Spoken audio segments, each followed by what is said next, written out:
Twitter. Twitter is a short message broadcast system. It was designed basically to be a text-based system for people to send short messages to each other, whether they're in their networks or broadcasting out to the whole world. It was originally designed to manage taxi cab flow as a way for taxi cabs to communicate to each other outside of broadcasting across the open channels when there was fares at the airport or fares at the whatever business, so other companies didn't jump in. So it could be referred to, and they've always referred to it as microblogging, where you're providing valuable content in short bursts of information. There is a limitation of 140 characters to a tweet. So that is every letter, punctuation mark, space, underscore, what have you. It's only 140 characters that you have. And you don't have to worry about writing all this down. We'll have the video, and I'll send the slides to you as well. So however you're comfortable, if that's how you learn. Okay. That's how I learn. Okay, that's cool. That's cool. And Twitter's one of their original taglines was, "What's happening now?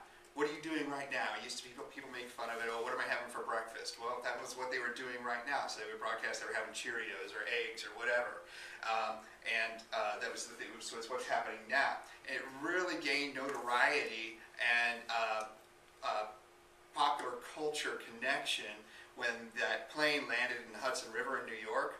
And people on the scene were posting photos on Twitter of that, and that's how the rest of the world knew as fast as they did that this plane and these people had been saved by the efforts of Sullenberger, Captain Sullenberger, was because people were broadcasting it on Twitter. So another thing you'll hear a lot about on Twitter is trending topics, and Twitter has a algorithm system where they rank things that are getting a lot of communication on a very rapid message or a very rapid time scale. So you might look at there's a function called trending topics on your Twitter app or your Twitter desktop application that you would hit. It'd show you 10 to 15, I think somewhere in between there, topics from across the world that people are talking about, that a lot of people are talking about. So if it's something sports related is going on, there's going to be some sports mentions in there. Something like the civil unrest over in the Ukraine, there's always topics about that because that's going on 24/7 and people are concerned about what's happening there. Any kind of news related efforts. You'll see a lot of celebrity stuff. You'll still see Justin Bieber and those type of folks those entertainment folks being mentioned in those trending topics because there's people talking about them. If they've just done something, released a new song or a video or something, that'll be a trending topic. And you will see how quickly these trending topics change. You'll refresh it maybe 5 minutes later, and it could be half of the trending topics are different. That's how quickly the conversation across the world changes on the various topics, the trending topics of the world.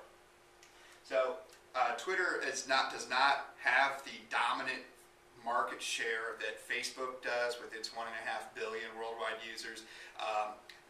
Twitter actually does not publish their total user numbers, but research has proven out that in America, they have 18% of the online audience here in America. And roughly it's somewhere around 80% of America has online internet access. So it's 18% of that audience that is on Twitter in America. But it's a very important tool, and as we discussed in previous classes, Lisa, you were here, you'll see, even on the nightly news, hashtag NBC Nightly News, hashtag Late Night with Jimmy Fallon, hashtag whatever, they're trying to get people to interact with them online or through Twitter with the live broadcast of their shows or even the delayed broadcast of their shows on their DVR because Twitter is full of influencers. Twitter is a very influential audience. That people who are setting the trends, the trending topics again, setting trends or setting the level of communication. Pretty much anybody who's in sports, news, politics, government, any sort of leadership roles has an active Twitter account. And if you start tweeting about, well, I saw this on hashtag NBC Nightly News, the President Obama says that, for example, that goes out to his millions of Twitter followers. And people are interacting with those messages, and it broadens it.